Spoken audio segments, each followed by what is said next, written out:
Takže ahoj lidi, já vás vítám u dalšího videa, jak vyrobit práskačku z papíru.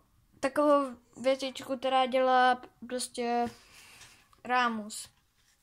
Takže přiložíme papír na 2 půlky.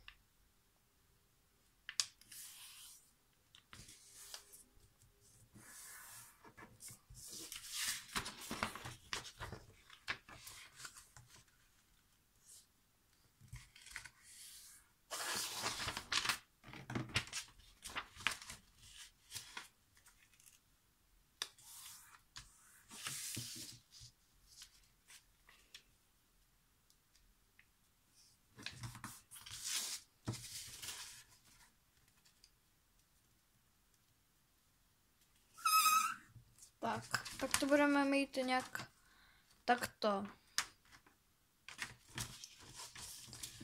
Tak tady tyto trojúhelníky 4krát, pak toto přeložíme, tak, vidíte, takto a takto.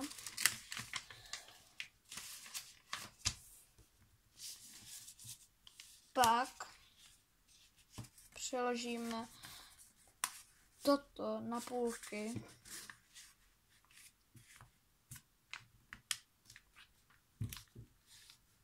Tak. A pak tady tyto 2 části přeložíme zase na půlky. Tak. Pak jak máme tady ten trojúhelník, nějaký takový to uděláme takto a přeložíme. Takto obrátíme a tak toto přeložíme. Pak se to bude, jak prostě švihneme tou praskačkou, tak se to má takto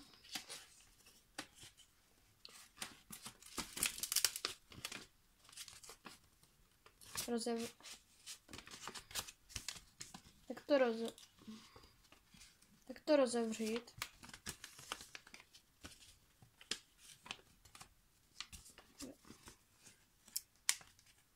Takže jak švihneme tou práskačkou, tak se to takto rozevře.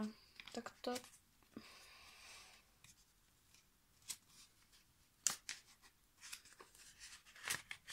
No, pak se to prostě tak rozevře.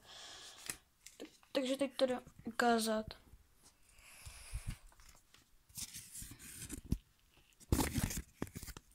Takže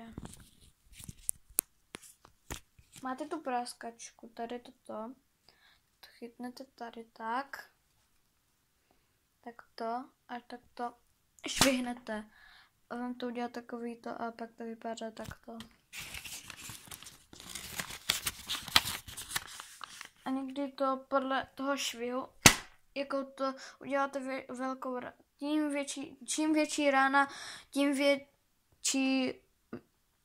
větší zvuk. Takže ahoj lidi, pokud chcete takové další videa s vyráběním, tak dejte odběr, nezapomeňte zanechat like, tak čau.